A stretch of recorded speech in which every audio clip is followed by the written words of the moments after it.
Hello anime lovers, स्वागत है आपका वाइपर एनीमे एक्सप्लेन्ड चैनल पर। और आज हम देखेंगे वन पंच मैन सीजन 2 के एपिसोड नंबर 11 को। अगर आपने पिछले एपिसोड्स अभी तक नहीं देखे हैं तो उनकी लिंक आपको डिस्क्रिप्शन में मिल जाएगी, पहले उन्हें जरूर देख लीजिए। तो अब चलिए जानते हैं आगे की कहानी को इस एपिसोड के साथ, जिसका नाम है the varieties of pride.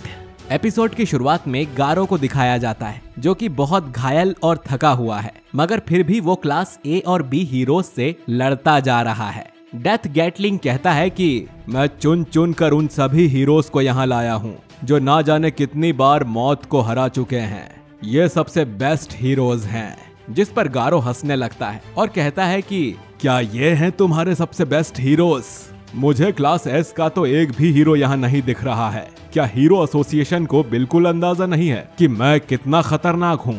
Death Gatling ने बोला कि तुम्हें भी क्लास एस की पड़ी है। क्लास एस बहुत अच्छे हीरोज हैं और उन्हें पेमेंट भी बहुत अच्छी मिलती है, लेकिन कोई ये नहीं समझता कि हम छोटी रैंक के हीरोज भी क्लास एस से कम नहीं हैं। इसीलिए तुम्हें मारकर आज हम ये साबित कर देंगे। गारो को जहर वाले तीरों से चक्कर आने लग जाते हैं और वो कमजोर पड़ने लगता है, तो वो हीरोज का ध्यान भटकाने के लिए कहता है सिटी में मॉन्स्टर एसोसिएशन नाम का कुछ आया है, तो क्या तुम्हें नहीं लगता कि तुम्हें मुझ जैसे मामूली विलन को छोड़कर उन मॉन्स्टर्स पर ध्यान देना चाहिए? डेथ गैटलिंग कहता है कि वो गारो को खत्म करके ही उस जगह पर जाने वाला है। गारो सोचता है कि ये हीरोज उसका टेस्ट हैं और हर हीरो को खत्म करके वो एक एक सीढ़ी चढ़कर सबसे बड़ा मॉन्स्टर बनने के करीब जाएगा। तभी हीरोज मिलकर वापस उस पर अटैक कर देते हैं। गारो सबसे बच जाता है, लेकिन उसकी हालत देखकर हीरोज कहते हैं कि जहर उसके अंदर फैल रहा है तो वो ज्यादा देर तक नहीं टिक पाएगा। वहीं गारो सोचता है कि उसे बस एक मौके की जरूरत है। सीन फिर पास्ट में जाता है, जहां बचपन में गारो के दोस्त बात कर रहे होते हैं कि जस्टिस मैन ने कितने अच्छे तरीके से क्रैब डीमन को हरा दिया था और जस्टिस मैन के जीतने पर सब खुश होते हैं। पर तभी गारो कहता है कि क्रैब डीमन ने भी आखिर तक हार नहीं मानी थी और उस अकेले के सामने 3 हीरोज थे, जो कि अनफेयर है। क्रैब मैन तो बस अपना घर बचाना चाहता था और नदियों में पॉल्यूशन फैलाने से लोगों को रोकना चाहता था। ये सुनकर उसके दोस्त शॉक हो जाते हैं कि गारो हीरो के बदले विलन को सपोर्ट कर रहा है और उसे कहते हैं कि क्या तुम मॉन्स्टर की साइड ले रहे हो? और सीन वापस प्रेजेंट में आ जाता है, जहां गारो को इतने सारे हीरोज ने मिलकर घेर रखा होता है। तभी हीरोज मिलकर फिर से उस पर अटैक करना शुरू कर देते हैं, लेकिन इस बार गारो अपने आप पर एक भी वार लगने नहीं देता। उसमें अचानक और पावर्स आ जाती हैं और वो एक हीरो के अटैक से ऐसे बचता है कि वो अटैक किसी और हीरो पर लग जाता है। हीरोज के ही हमले लगने से सभी हीरोज एक एक करके घायल होने लगते हैं, पर डेथ गैटलिंग इन सब से दूर खड़ा रहता है। कुछ हीरोज को तो वो इतना खतरनाक लगने लगता है कि वो हमला करने से पहले ही डर कर रुक जाते हैं। गारो फिर अचानक से भागना शुरू कर देता है, जिससे ग्रीन सूट वाला हीरो उसके पीछे जाता है और सोचता है कि इतना सब झेलने के बाद भी इतनी तेज भाग रहा है और इसकी पावर्स बढ़ती जा रही हैं। हीरो स्टिंगर कहता है कि हमें इसे जिंदा पकड़ने की जगह मार डालना चाहिए, तो मैं खुद अब इस पर हमला करूंगा। पर डेथ गैटलिंग उसे रोक देता है और कहता है कि हमें गारो पर मिलकर हमला करना पड़ेगा। गारो ऐसे ही 2 और हीरोज को ढेर कर देता है, जिसके बाद डेथ गैटलिंग अपनी काफी हाईटेक गन से गारो की तरफ शूट करता है, लेकिन गारो इतना तेज और स्मार्ट होता है कि उसे एक गोली भी छू भी नहीं पाती। गारो भागते हुए ग्रीन सूट वाले हीरो के पास आ जाता है और डेथ गैटलिंग उसके कारण शूट नहीं कर पाता। हीरो आगे निकलने की कोशिश करता है, फिर ग्रीन सूट हीरो को अपना पास्ट याद आता है। वो क्लास बी हीरो है जिसे फुबुकी ने अपनी टीम में ले लिया होता है, मगर वो हमेशा वहां आउटकास्ट रहता है। एक दिन फिर जब फुबुकी की टीम पर हमला हो जाता है, तब आखिर में ये हीरो बच जाता है और सोचता है कि अब मैं भी मरने वाला हूँ। पर तभी उसके सामने सैतामा आकर खड़ा होता है और उस मॉन्स्टर को एक पंच से मारकर दूर फेंक देता है। हीरो सैतामा को देखकर रोने लगता है और कहता है कि वो कभी हीरो नहीं बन पाएगा, उसकी लिमिट्स बस इतनी ही हैं। सैतामा ये सुनकर जवाब देता है कि तुम्हारी लिमिट्स कौन डिसाइड करता है? अपनी कमजोरी के बारे में दुखी होने से अच्छा है कि तुम और बेहतर बनने की कोशिश करो।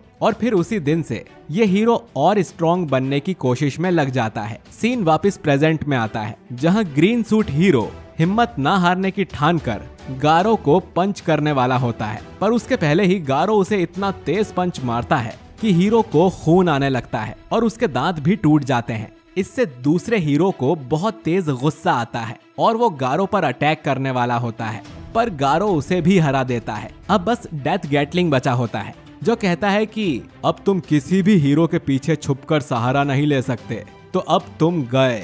पर गारो शेड के सामने खड़ा होता है और बताता है कि शेड में एक बच्चा है, तो तुम्हें फायर नहीं करना चाहिए। डेथ गैटलिंग को लगता है कि गारो बचने के लिए बहुत झूठ बोल रहा है और वो डेथ शावर नाम के अटैक से फायरिंग शुरू कर देता है। लेकिन गारो बच्चे को बचाने के लिए एक शील्ड जैसा अपने सामने बना लेता है। कुछ देर बाद डेथ गैटलिंग की गोलियां खत्म हो जाती हैं और वो देखता है कि गारो को कुछ नहीं हुआ है, जबकि उसके पीछे का पूरा शेड तबाह हो गया है। बच्चा बस उसी जगह खड़ा होता है जहां का एरिया बच गया होता है। गारो हंसने लगता है और कहता है कि तुमने मुझे ये जानने में मदद की कि मैं गन्स और बुलेट से बच सकता हूँ। गारो आगे कहता है कि तुम्हें कम से कम एक क्लास एस हीरो को अपने साथ लेकर आना चाहिए था। डेथ गैटलिंग को ये सुनकर गुस्सा आने लगता है और वो कहता है कि क्लास एस हीरो गए भाड़ में। तुम्हें क्या लगता है बाकी हीरोज बस सेकंड ऑप्शंस हैं? एस क्लास हीरोज अच्छे हैं, मगर हम भी उतना ही खून पसीना बहाते हैं। ये कहते कहते डेथ गैटलिंग अपना चाकू निकालता है और गारो पर अटैक करने आता है। पर गारो के पास पहुंचते ही गारो उसे इतना तेज अटैक करता है कि डेथ गैटलिंग दूर जाकर गिर जाता है और गारो कहता है कि ये सब कितने बेवकूफ लोग थे। इतने में शेड से वो बच्चा निकलकर बाहर आ जाता है। बच्चा गारो का खतरनाक चेहरा देखकर और इतने अच्छे अच्छे हीरोज की इतनी बुरी हालत देखकर गारो से डर जाता है और वहां से चिल्लाते हुए भाग जाता है। गारो अपनी बॉडी से तीर निकाल लेता है और पानी पीने जाता है, मगर इतने में उसके पीछे हमारा दूसरा हीरो जेनोस धमाकेदार एंट्री लेते हुए खड़ा हो जाता है। उसे ग्रीन सूट वाले हीरो ने बेहोश होते होते सिग्नल भेज दिया होता है। जेनोस गारो से कहता है तुम मारे जाओगे और फिर जंगल में से लेजर बीम्स निकलनी शुरू हो जाती है। गारो और जेनोस में एक टफ फाइट होने लगती है। जेनोस उस पर कई सारे पावरफुल पंचेस करता है, जिससे गारो और कमजोर हो जाता है, पर फिर भी वो हिम्मत नहीं हारता और वो भी जेनोस पर अटैक करता है और जितना हो सके जेनोस के हमलों से बचने की कोशिश करता है।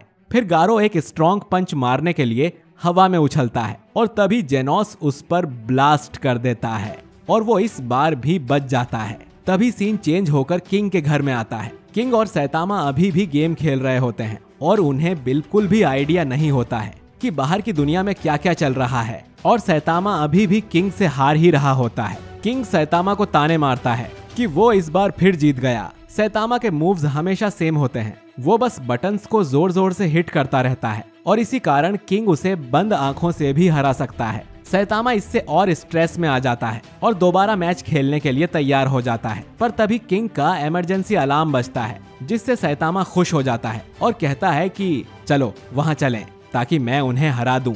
पर किंग जवाब देता है कुछ हीरोज वहां पहुंच गए हैं, तो जब तक हम वहां जाएंगे सब खत्म हो जाएगा। वैसे आजकल हमेशा से बहुत ज्यादा मॉन्स्टर्स आने लग गए हैं और अगर ऐसा ही चलता रहा तो बहुत ही प्रॉब्लम हो जाएगी। जेनोस भी मॉन्स्टर्स से लड़कर बहुत बुरी तरह घायल हो गया था। फिर किंग ने पूछा कि वैसे जेनोस है कहाँ, जिस पर सैतामा को कुछ आइडिया नहीं होता क्योंकि वो पिछली रात से घर नहीं आया है। किंग टेंशन में कहता है कि मॉन्स्टर एसोसिएशन बहुत खराब है, क्या भरोसा वो उसे शायद उठाकर अपने साथ ले गए हों। सैतामा जेनोस का चेहरा याद करके कहता है कि वो जेनोस है, उसे कुछ नहीं हुआ होगा। सैतामा खड़ा होता है और कहता है कि वैसे भी बहुत देर हो गई है, मैं सिटी का एक राउंड लगाकर आता हूँ। वहीं दूसरी तरफ गारो घायल होते ही जा रहा होता है और सोचता है कि अगर ऐसा ही चलता रहा तो इसे हराना मुश्किल हो जाएगा।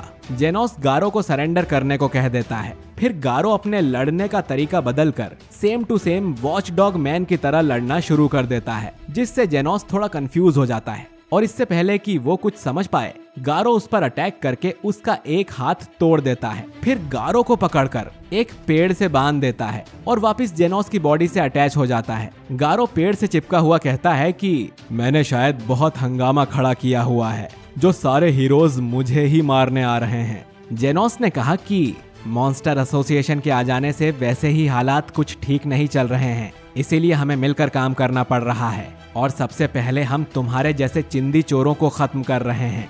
गारो ये सुनकर भड़क जाता है कि हीरोज उसे कुछ नहीं समझते। वो अपनी फुल पावर खुद को छुड़ाने में लगाता है गारो अब और ज्यादा गुस्से में आ जाता है और कहता है कि तुम्हारे सामने एक ऐसा मॉन्स्टर खड़ा है जिसके जैसा दुनिया में कोई नहीं है। जेनोस फिर अटैक करता है, पर अचानक उसके पीछे की जमीन से कुछ मॉन्स्टर्स निकलकर बाहर आते हैं और जेनोस पर मिलकर अटैक कर देते हैं। गारो को खुद समझ नहीं आता कि ये क्या हुआ।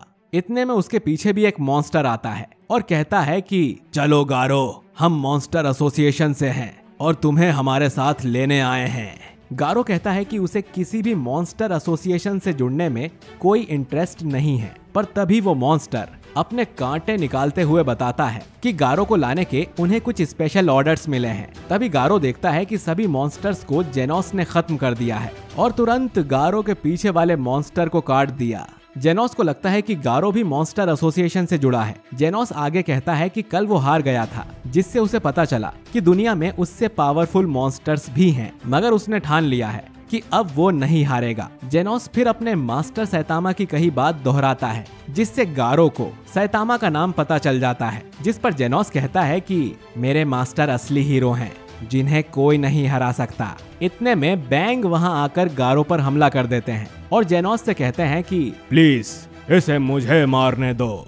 बॉम्ब भी वहां आ जाता है और कहते हैं कि बाकी मॉन्स्टर्स को मैं देख लूंगा। बैंग गारो से कहते हैं काफी टाइम बाद हम आमने सामने आए हैं। गारो को ठीक से कुछ दिखाई नहीं देता, मगर वो ये आवाज पहचान जाता है। गारो भी फिर बैंग से लड़ने के लिए किसी तरह से खड़ा हो जाता है और सीन पास्ट में आता है, जब बैंग पहली बार गारो को अपनी क्लास में लाया होता है और गारो लड़ने के लिए तैयार होकर पूछता है कि क्या तुम स्ट्रांग हो बूढ़े आदमी। सोरफेस वहां आकर पूछता है कि ये बच्चा कौन है, और इतने में चोट खाया हुआ गारो गिरकर बेहोश हो जाता है। बैंग कहता है कि इसे होश में आने पर खाना दे देना, और सीन प्रेजेंट में आ जाता है। गारो अपना सबसे पावरफुल मूव लेकर बैंग की तरफ आता है और एपिसोड एंड हो जाता है। तो दोस्तों, आपको ये एपिसोड कैसा लगा कमेंट करके जरूर बताइए। वीडियो पसंद आया है तो इसे लाइक और शेयर करिए, और अगले एपिसोड को मिस ना करने के लिए हमारे चैनल वाइपर एनीमे एक्सप्लेन्ड को सब्सक्राइब करके